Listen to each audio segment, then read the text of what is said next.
I am definitely a black sheep. I don't believe that sales is a numbers game unless you treat people like numbers. I think if you're hearing a bunch of no's, it's not building your resilience. There's something off with your strategy. And I wouldn't get excited because a yes is coming. It's probably another no, because you need to fix your strategy. How's been your closing ratio lately? Man, I've been chasing no's. I'm telling you that for sure. If you're selling your own service, you have these longer term client relationships. And so you want to make sure that somebody's going to be a good client, because nightmare clients drain way more time and energy than having no clients. For people that create content, they think the content is going to be doing the selling. Yes, at some point, it will help you get there, but it's also necessary to have these conversations and choosing the right people to work with, especially if you are a service provider, right? Conversations create opportunities. How do you, in your world, create opportunities? My only goal from those calls is for everyone to leave feeling amazing. That's all I want.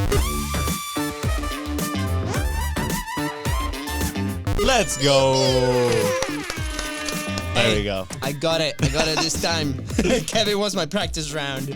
Anyway, guys, welcome back to Contents Profit today. Super stoked for the person that comes. If you're enjoying these shows, go ahead and follow it in your favorite podcasting platform and on social media at BizBrosCo. That is right. If today's guest help you move one step closer towards closing your next sale, please don't forget to share this episode and, of course, give a 5-star review. Thank you. So our guest today has a super talent that she gets everybody to tell her the deeper secrets. That we lack. That we lack, yeah, making money out of calls. He is a successful mother of 2 beautiful children. She launched a couple of businesses, which is really impressive, and she's helped more than 100 entrepreneurs. And we'll tell you what, she has an incredible method of selling, which we cannot wait to dive deep into this conversation today. At least that's what I have in my head. Fun fact, we're going through the people that she's helped, her case studies, and one of those guys has tried to sell us, and he was really good, and we became good friends. It was the hardest no that we had at the time. And it was the hardest no. We had no money. Like, we literally have negative money right now, so if we had, it would have been a yes. So, to learn, go to the masters of the masters. So I'm excited for today's conversation. Guys, with that said, please welcome our dear friend and entrepreneur, Aleasha Bahr. Let's go. Welcome, Aleasha. Oh, look at the dance moves. Yep. How are you doing, Aleasha? Good. I'm so excited to be here. Thank you for having me. Absolutely. I'm pumped up. I felt really judged by your looks when I was doing the intro, but it's okay. No, I was like, this is like a radio show. They're like 2 hosts, like cutting it up and shit. Like, I just haven't seen that. Oh, wait, am I allowed to swear? That's totally okay. You're allowed to be yourself, Aleasha. I feel like I've been swearing so much lately. Like, I'm just like really getting too comfortable. Comfortable. Why do you think that is? I think I've just been out of corporate too long, and I'm like, this is me.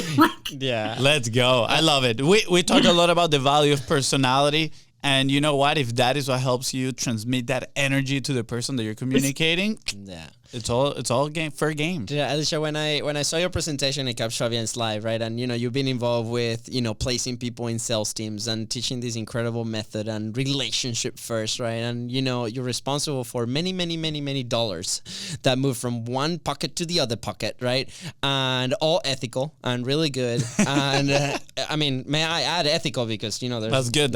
Yeah, it's important. Yes, very important, and I resonated a ton, right, and you recently rebranded to a name that I'll let you, share that story a little bit. And it resonated so much. And I'm like, oh, that's super cool. That it's a person that I want to be, close to, involved with, work with at some point, hopefully. And I'm like, I think she's a very good fit for this, right? We're trying to connect content to profit. And without your method or what you do, it's really hard to connect those two. So you want to share a little bit of, what you do and kind of how you help people? Yeah, so I created the Black Sheep sales method because if it's a fit, it's a fact, and there's no selling involved. And I am definitely a black sheep. I don't believe that sales is a numbers game unless you treat people like numbers. I think if you're hearing a bunch of no's, it's not building your resilience. There's something off with your strategy. Like you shouldn't be hearing that many no's. And I wouldn't get excited because a yes is coming. Is probably another no because you need to fix your strategy. And I don't think you need to be outgoing or charming to be good at sales. Actually being a pattern interrupt, somebody who's just genuinely listening and asking questions and maybe even quiet or introverted is going to build more trust. So there's just a long list of reasons why I'm very different. And what I do, you asked how I helped people. I understand someone's offer inside and out, and then I create the words, the questions, the structure that allows them to convert 8 out of 10 sales conversations. Oh boy, hold on. I like that. 8 out of 10. Do you like that? How's been your closing ratio lately? Man, I've been chasing no's. I'm telling you that for sure. I mean, but on paper, it's not a no. Like, okay. You gotta offer perspective on the chasing no. What does that mean? Yes. Well, we'll share that in a second. But hey, there's no no's yet. I think the decision-making process is being a little bit too long. Aleasha, maybe we can debrief some of that live in the show. But the decision. Yeah. So I'm navigating those conversations to help people make a decision on yes or no. And if it's a no, how can we help them, right? There's different levels of how we can help people. Self-therapy out here. I love it. I know, self-therapy. This is why we brought you, Aleasha, so we don't have to pay the thousands of dollars that you charge. No, I'm kidding. But, chasing the nose, I mean, that was a stage in our business, right? And I'll share this. Super transparent, like that we were struggling to sell the service, and it's a high ticket service, and we're at a point where we had to pay these loans and there were bills coming and a couple people canceled, and we're like, crap, like there's no money, right? And we're like, okay, we have to shift a little bit of the perspective to increase speed of communications that we're doing this. So we were chasing the yes, and every single no that was coming into our table was kind of like a hit to the emotion, to the ego, to the guts, to where like, are we really selling like a solution that people really need and want? And it was like all this like talk in our heads, which I'm sure a lot of people can relate to if they're in this environment. So the shift that we made at the time that really helped us kind of have more conversations and shift it, and eventually it worked to save us at the time, was like, instead of chasing the yes, we're just gonna go have conversations and chase the no. So we started having an internal competition of who could get more no's initially, and that and that started with okay, well, the conversation now is more of an education base. We're learning more from that conversation. And if it's a no, it might be a not fit for now, but maybe for later, which it turned out to be for a few people. But it also helped us find the yes faster. So that's the context on that side, right? And again, we're not sales experts. We're providing a production solution to some people, and we've learned a lot of lessons along the way. So I'm super stoked to hear, obviously, your black sheep method and how it helps people. You mentioned things like sales is not a numbers game, right? Don't get excited about the no's. So what really got us out of that hole was getting excited about the no. So I'm super interested. Like, why do you say that? Well, so a lot of times sales experts say to get excited about the no's because it means that a yes is coming.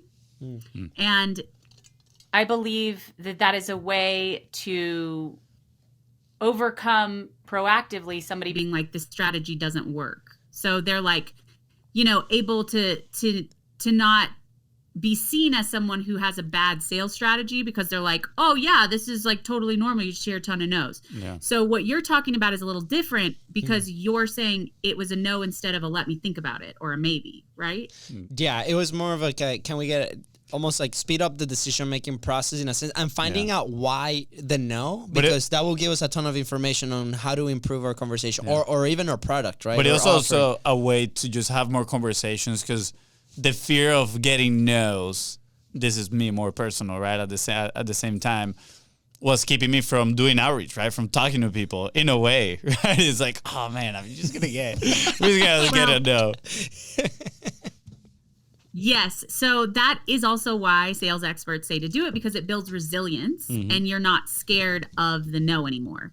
So with cold outreach, it's a little different. there are so many ways to generate leads, and cold outreach isn't the only way. Yeah. So you can do it with networking, or with the strategy that you guys have recently found with podcasting, or you can do it with a workshop. So I think there's if you're getting a lot of there are ways to build resilience that aren't just getting a ton of no's, because it's a pretty discouraging way to go about it. Yeah. It definitely is one of the ways. There's just a pretty high expense, and that is like your confidence and self-esteem. Yeah. Eventually you do get resilient, but and the resilience is important. I just think there are other ways to do it, and there's no reason to force someone to do the way of outreach that the majority of people find the most uncomfortable. Like, I think like you can just find something that works for you instead of the thing that everybody says you should do. Oh, I love it. We're like in the same frequency, by the way, because we say that's our messaging content, right? Find your own process, make sure that we're staying consistent, that you enjoy it. And I'll lead this question with an example. When I was managing a fitness studio, we had about 1,000 members, right? So our goals were to sell 100+ memberships every single month. And these are $159 memberships that we were competing against people that thought that, they were going to go to a regular $10 month gym to come versus our studio, right? So it was the pitch and the conversation was very different, from our perspective to like a $10, regular gym. So sales process started really when the interest was happening, and we had to build this relationship ahead of time to then when they walked into the studio, we could provide a great experience for them.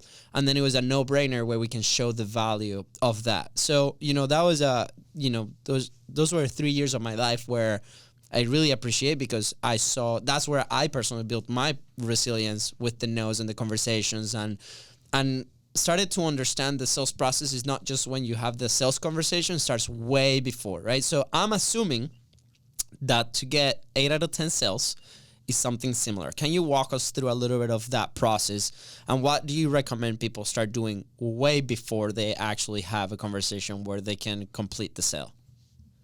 Yeah. So the whole approach for the black sheep, the foundation of the black sheep sales method is if it's a fit, it's a fact. So that means talking to the right people. So a lot of times people will get scared that they're going to get less sales by filtering out people who are not a good fit, but you end up getting more sales because if you're just talking to anybody who will talk to you, you start to dread it.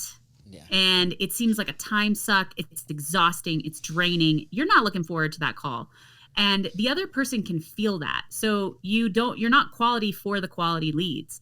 So when you're really clear about who is a fit, then you can be super excited for the call because you know that person is a fit. So I always say to talk about who you get results for and who you do not get results for. So for example, I was talking to somebody yesterday who does events. He helps people with event design, but he doesn't help sell tickets. It's really about retention. So when he's talking in his marketing, it's like, if you're looking to sell new tickets and you don't care about retention and repeat customers, this is not for you. So everybody knows and everybody feels good about it. And he doesn't have to worry about somebody coming in and then being upset that they didn't sell a bunch of new tickets, right? And then also sending a form with some questions ahead of time is going to make a huge difference. And a lot of times people are like, oh, what if they don't fill out the form? Like, it really lowers the amount of people that book calls. And if they can't take 5 minutes to fill out a form, then they're probably going to be a bad client. Yeah. So, and I'm talking about just service providers. Like, if you're selling a little widget or something, like, obviously that stuff's different. Yeah. I wouldn't be taking sales calls for a widget. But if you're selling your own service, you have these longer term client relationships. And so you want to make sure that somebody's going to be a good client, because nightmare clients drain way more time and energy than having no clients. Yeah. So you really want to avoid those. Like, some money is not better than no money. Yeah. So, and the questions that you ask on the form, you want them to kind of sell you a little bit too. Like, what are you looking for support with? In your case, you could say, what are you looking for support with? Creating a podcast that nurtures long-term relationships with buyers. Or repurposing my content, so all I need to do is show up for an hour a week, and I'm visible on all platforms. You'd be able to like kind of position yourself in a way that gets the other person excited too as they're going through the form. This is so cool. I'm going to walk you through something that I did that it was like a no.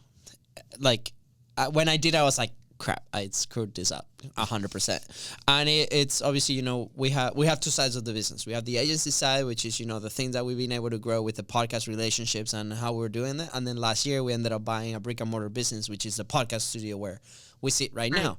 So they're two different models that we're shaping to be part of the same flow in a way, but they're also very different clientele, right? Like for the agency side, it's people that know their message, that have an offering, that maybe have a following already, that have been consistent, that they're trying to leverage more of the content that they're already producing. Versus on the studio, we get a lot of people that never been around content, that they have an idea and like, oh, I would love to start a podcast. They're very like independent podcasters, not many businesses, right? So it's different type of customer. And we received this call in the studio. It was like late on a Friday, right? And I returned the phone call to this lead and I started asking them questions on the phone. And I was not in the right environment to have that conversation. I was in my car. I was like, I need to respond to these people as soon as possible. And we're having this conversation, and we're not open on Saturdays or Sundays. And the only time that they could come to the studio was either a Saturday or a Sunday. And in my head, I made an exception of like, okay, I'll come in tomorrow and we'll sit down for the studio tour and we'll walk through kind of like the process that we have and learn more about you. And I opened the studio. And for that, me personally meant I had to find a sitter for my kids or somebody that could take care of them. So I could come in for a couple hours, do that. That was problem solved. I'm like, well, this could be, according to what they say, could be an interesting person to have in the studio. Make it here to the studio on Saturday. And the time for the tour comes. They're not showing. I give them a call to see where they are, if they need help with the address and whatnot. Somebody responds like, oh, by the way, we're not going to be able to make it today. And I flipped out. I was like,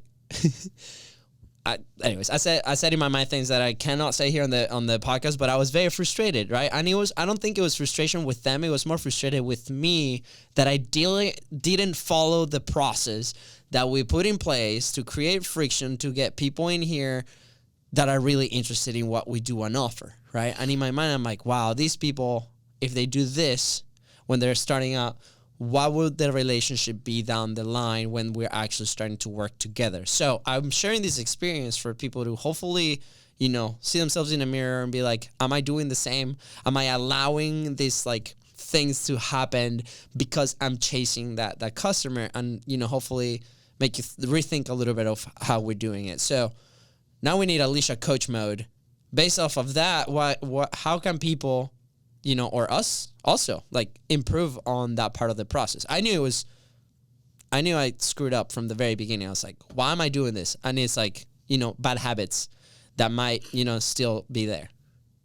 Yeah. So, what you're talking about is something that so many people experience, and they experience when they're in the client relationship too. Mm-hmm. So somebody will ask something not knowing that it is violating a boundary or that it is an extra favor. And the person will say, yeah, I'll do it. And they don't tell them, I'm making an exception. It's so important to say, look, I usually don't do this. However, if this is the only time that you can meet, I will get a sitter and I will come and meet with you. And you bet your ass they would have showed up, or they would have told you that they're not going to come, because they wouldn't want to do that to you, but they didn't know. Yeah. So people do this a lot whenever somebody asks something out of scope. They'll do the out of scope thing that the client's asking for, and they don't tell them, well, this isn't included in what we're doing, but I'm going to do it for you. And then they get really resentful. And then the client's like, why are you resentful? I didn't know, because they keep asking stuff that's out of scope because you keep saying yes. So it's so important to communicate and let them know, I'm going to do this for you as a special thing, and moving forward, this would be the investment. Awesome. Yeah, awesome. I like that. That is communication is key for everything, right? Not just this sales environments, relationships, everything. I have my own example of that. Yeah, which, actually somebody that became a client, and I defined very clearly, this is what we're going to do. It was mostly on a coaching session, kind of like 1 hour calls per week that we were having. And inside of those calls started arising like, oh, well, like I need to do copy for this. It's like, can you help me with that and stuff like that? and I didn't communicate it. And I was like, you know what? Yeah, sure, I'll help you with that. Eventually, it got out of hand, and I'm like, no, this is horrible. What am I doing here? Right? But she now expected a lot of those things because I never said like, hey, look, this is not in the scope of what we, agree upon.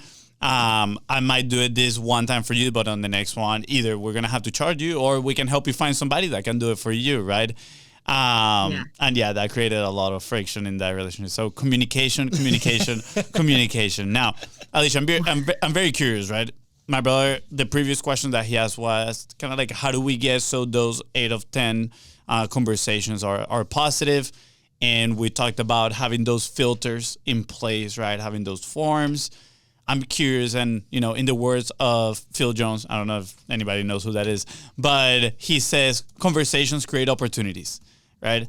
And I'm very curious on how do you in your world create opportunities so then you have those 8 people out of 10, be a good fit when you're having those conversations. How are you creating those conversations?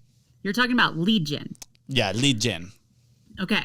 So I find that networking is what helps me the most, and also a workshop. So a lot of sales experts say that they're different, but they're not. And so there's a lot of skepticism around me saying that I'm different. Yep. So what works really well for me is to have a live workshop where people come and I, let them know the foundation of the, if it's a fit, it's a fact, and, dispel some myths. Yeah. And then another thing that a lot of people do wrong is they aren't talking about the result of their thing. They're just talking about their thing. So, for example, if you guys were like, yeah, we repurpose your content across lots of social media platforms, nobody cares about that, right? Yeah. But if you're like, we make you visible consistently on all the platforms in front of your ideal audiences, everybody wants that, right? Yeah. Oh, cool. With only an hour a week or something like that could be also added in. So I do this live with someone. I'll be like, tell me what you do, and then I'll connect it to the result right there. So they have the experience and they're like, oh, she's actually not, lying like everybody else. So that works really the best for me. I don't really like cold outreach. Yeah. I don't want, if I'm talking to somebody and they're expressing that they've got an issue with sales, I'm like, well, that's what I do. Do you want to, have a conversation about it? Yeah. I can help you with that. That's usually how I do it, is like, that what you're saying is exactly what I solve. So like, do you want me to solve that with you? Yeah. And the way you're getting people into your ecosystem, to put it away, since you're not doing cold outreach, is through your content? Yeah. Through my content and a live workshop and networking. And that's pretty much. Yeah, I remember having, our kind of coordination podcast conversation, right? And, I think we align it a lot because you do a lot of the networking, you go to events, you do this. And then as you were telling me this story in my head, I was like, wow, we kind of do that with our show, right? Like our podcast, like since like episode 21, right? Because the first 20 were me and Fonzie babbling about marketing that we didn't know anything about. It has been about connecting and the relationships, and then finding a way that we can collaborate. And that sometimes means that person becomes a client, or we provide an opportunity for them, or they provide a referral for us, and so on. And it has been incredible to the point that it helped us launch a business that we were trying to launch for 3 years before the launch of the show, right? And he helped us hire team members and grow, and opportunities like the studio now. So, that networking doesn't necessarily have to be in-person groups inside of your city or events, right?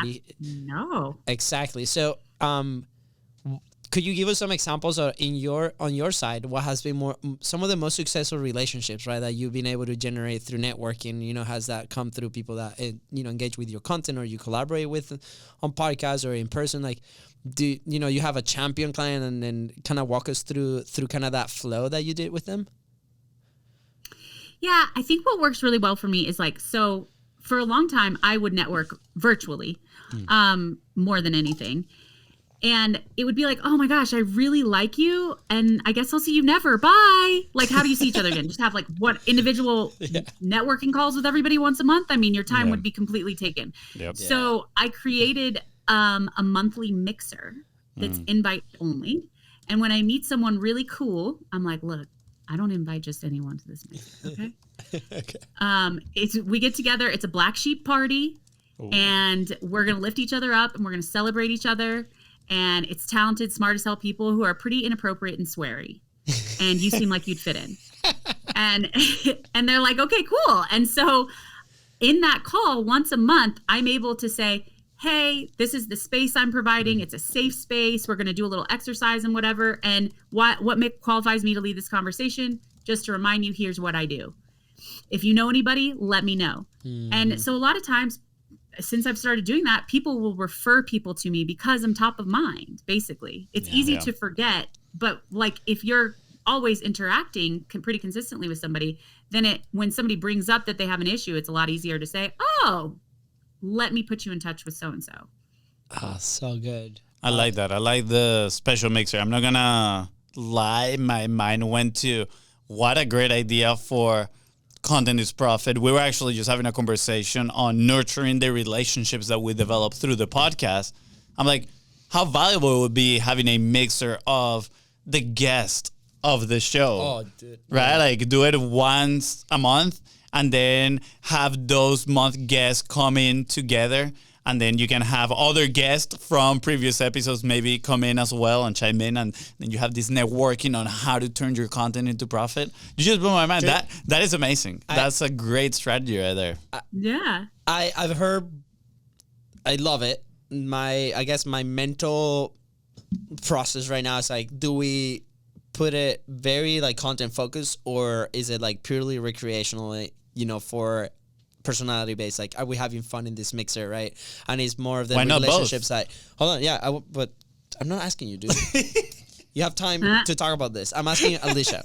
So what is your recommendation, right? Like, because we've been in places where it's like the mixer is all about like the value and it's like very business focused or content or whatever like the topic is, and there's other ones that are purely fun. Like we're all part of this industry, but we're doing something different that is not maybe connected to the industry, right? Like it's more like connecting at a personal level. So what do you recommend? Like what are you doing those mixers, or have you changed the strategy around that?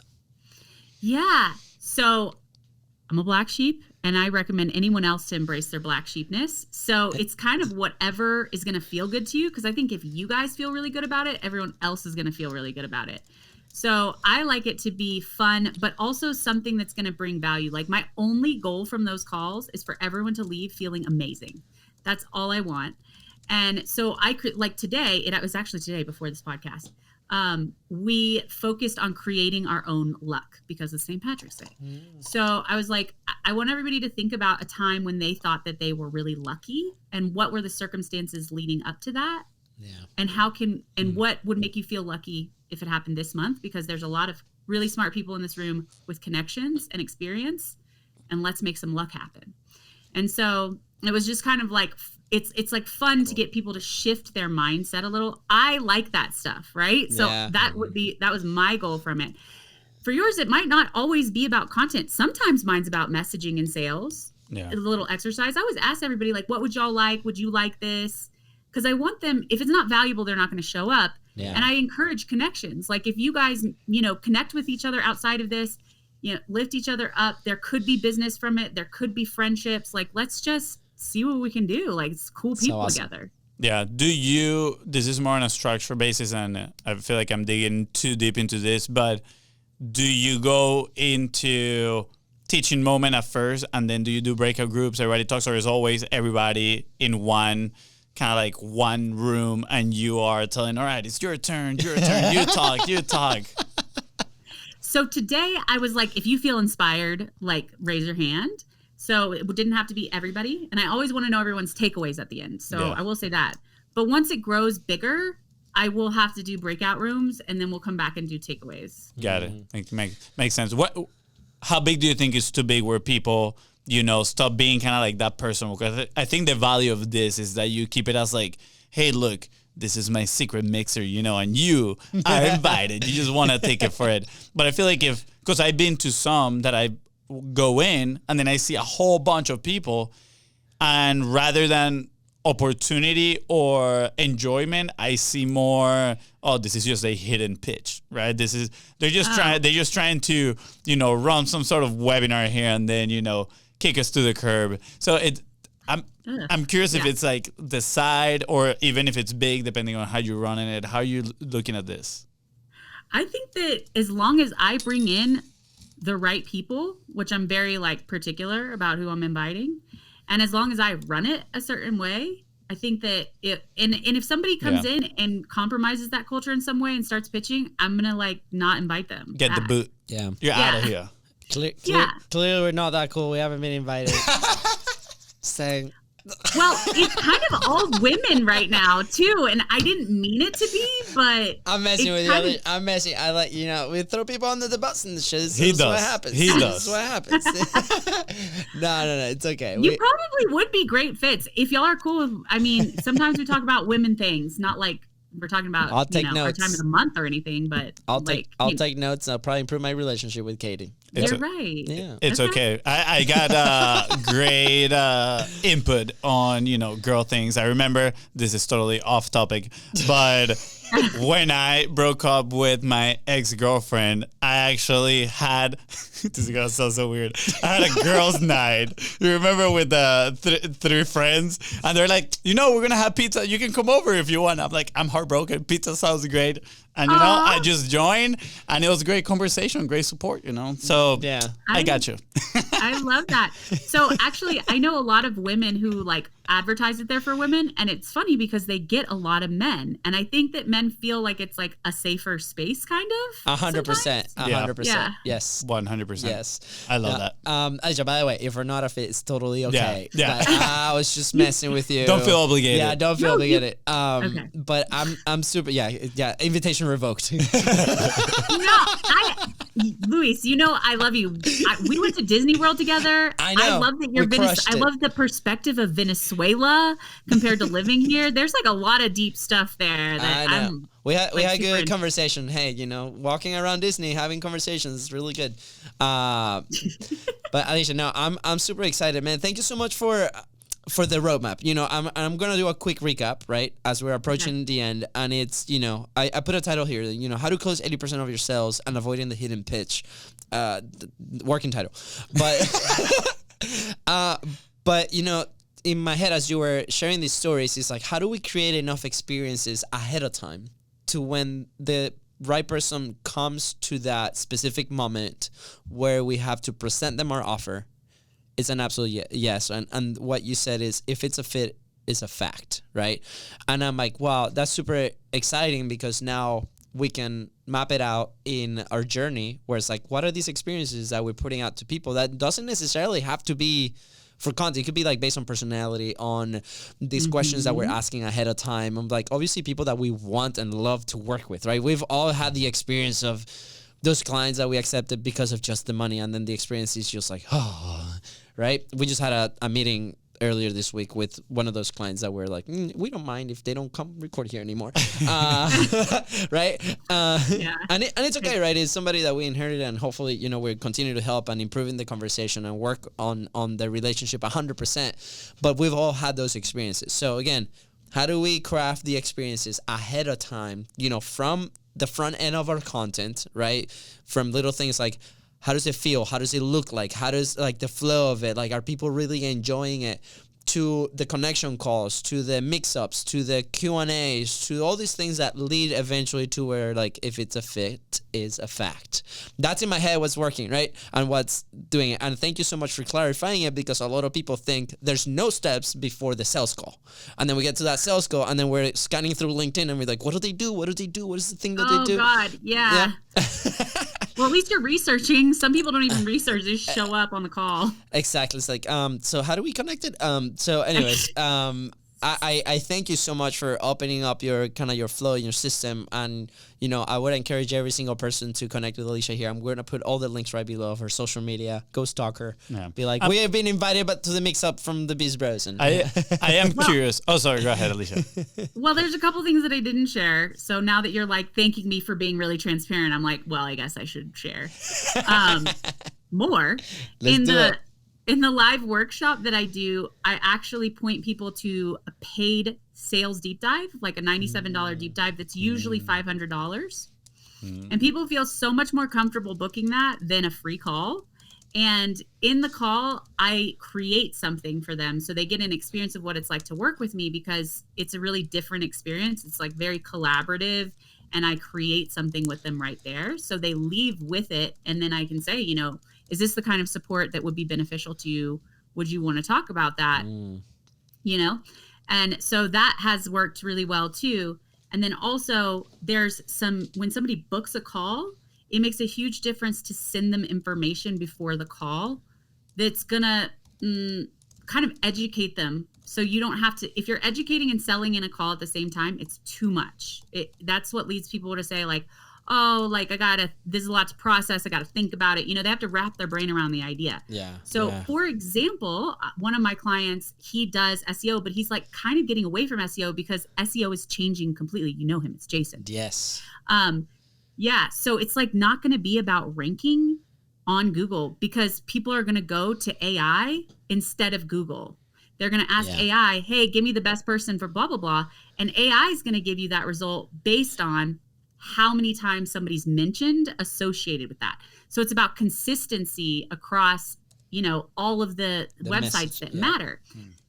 That's a lot of education to wrap a new client's brain around. Yeah. So sending something ahead of time that shows the difference, like instead of you having to go to Google and research 10 links, you're going to ask AI and it's going to tell you who the right person is. And it doesn't have anything to do with you ranking for the top keyword. Yeah. So sending that video ahead of time is going to allow somebody to come to the conversation and they don't have to explain that. They can just talk about doing it for them and how cool that is. So if you have like things that usually come up as objections or like things they're confused about or whatever, you can send those as really short videos ahead of time, and it's going to make a massive difference in shortening the time for someone to say yes.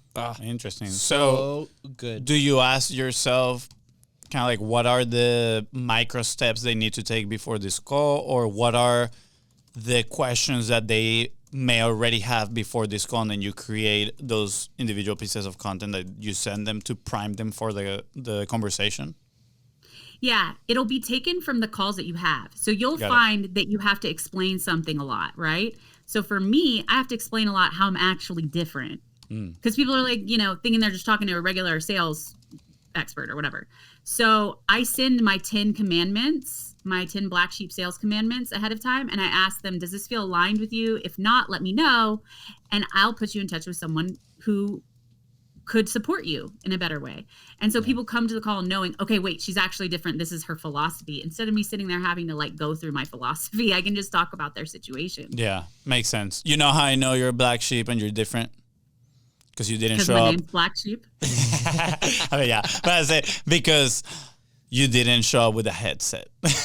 Okay. Oh, It's like, I feel like the sales experts just wear the headsets, like, and they got a little voice from that concept. That it's like a very particular kind of like audio frequency. I feel like you'll get a kick out of this story. So when we first started our agency, like first for 2018, something like that, I had the job in the gym. And we're like starting to like outreach to these restaurants and local businesses to see if we could go record content there. Fonzie had no job at the time except the agency. And we're like, okay, today is gonna be outreach day. Fonzie, here's here's a list of all the restaurants in Jacksonville. Give him a call, see where can we stop by, right? And I go off to my job, and he was sitting in his room with a headset, with a microphone. It was like a gamer set, right? And I come back after a full day. We were like, sweet man, how many appointments? Like, where are we showing up? And just like, I made 2 calls. I dread the calling. I dread a calling. He paced all over. Man, everybody dreads it. It's horrible. I mean, I'm not a fan. If somebody likes it, they're a unicorn and they're very valuable, and pay them well. Yeah. No, yeah. I love it. I love the assets ahead of time, like the video. Do you filter them also if they haven't consumed that? For example, like if they haven't seen the video or read the guide, like they show up and be like, oh no, I haven't seen it. Like it depends on the volume that you have. If you have a large volume, you can definitely put that in place and say, can you respond back and let me know that you saw the video? And I've helped clients create that process usually when they're using paid ads. Yeah. And otherwise, like, unless people were coming and being like, no, I didn't see that, and you still have to go through all this stuff with them, then at that point, if you get that a lot, then I would like put some sort of step of friction in, but awesome. Not at first. Yeah. It's amazing. It's so good. I feel I'm ready for a test. good. I'm like, give me a call right now.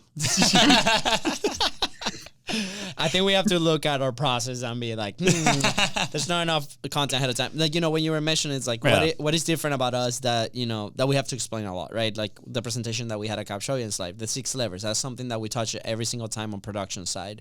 Whenever we have people here in live studio, whenever we talk on the agency side, on the pipeline platform, same thing, right? And it's also to understand kind of like where they're at, right? There's some people that might not know much about content, that they just consume it in a way, right? But then they don't know what's like behind the tip of the iceberg, right? Or under the tip of the iceberg. It's a ton of stuff that goes into it, right? So I love this conversation. I think we're just scratching the surface on stuff like this. Aleasha, where can people go and learn more about you and fill out your forms and go to your mixers? How can they connect with you? Well, the mixer's invite only, and the $97 sales deep dive is not advertised or published anywhere publicly. I do have a sales level up call, but the first thing that I would do is go to my podcast, Sales is Not a Dirty Word, and listen to the episode about how to sell like a natural. And if that feels like it aligns with you, then it's probably, it's a good sign. It's a good sign that you would thrive with my approach, the Black Sheep sales method. So cool. I like what you did there. I really like it. I'm like, listen to this specific episode. Yeah. That is a hidden golden boulder right there. Have that one specific resource. Also, you're getting them to know your personality. When they tune in, they probably will listen to more episodes of your podcast, get nurtured. Then they're like, you know what? Aleasha is the best. Let me give her a call. Uncovering the secrets, Fonzie. Next thing you know, you're sharing your deepest secrets here with Aleasha. That's awesome. No. You guys, if you're listening to it, go to the YouTube channel. She's definitely blushing right now. That happens. No, Aleasha, go ahead. Sorry. No, go ahead. We're extremely grateful that you were able to share this with us and the people that tune into the show. I think that for people that create content, they think the content is gonna be doing the selling. Yes, at some point, it will help you get there, but it's also necessary to have these conversations and choosing the right people to work with, especially if you are a service provider, right? That it's going to be a lot of time and resources and mental capacity that you're going to be spending time with them, right? I'm super excited. Thank you so much for coming to the show. Is there anything else that you want to add before we head out? No, just thanks for being awesome, guys. This was lively. It felt like a party. Let's go. That's the plan. That's the vibe. That's the vibe we're going for. We succeeded. That's right. Yeah. Oh my God. Yeah. The foghorns. It's so funny. Fonzie, anything else that you want to? Thank you, Aleasha. I feel more confident to take on conversations. Usually I just send them to my brother. I'm like, you talk to that guy. He likes to talk. So thank you so much. I do. I think sometimes I talk way too much. Well, I can help both of you with both of those things. That's what I do. That's right. Let's go. Is that a secret invite to a mixer? No kidding. Wink, wink, wink, wink. Okay. Guys, with that said, thank you so much for tuning to the Contents Profit Podcast. Go ahead and follow the show in your favorite podcasting platform and on social media at Biz Brothers Co. That is Ryan. If Aleasha here help you close 80% of your conversations, please don't forget to share this episode. And, of course, don't forget to leave a 5-star review. See ya. Bye, guys. Bye.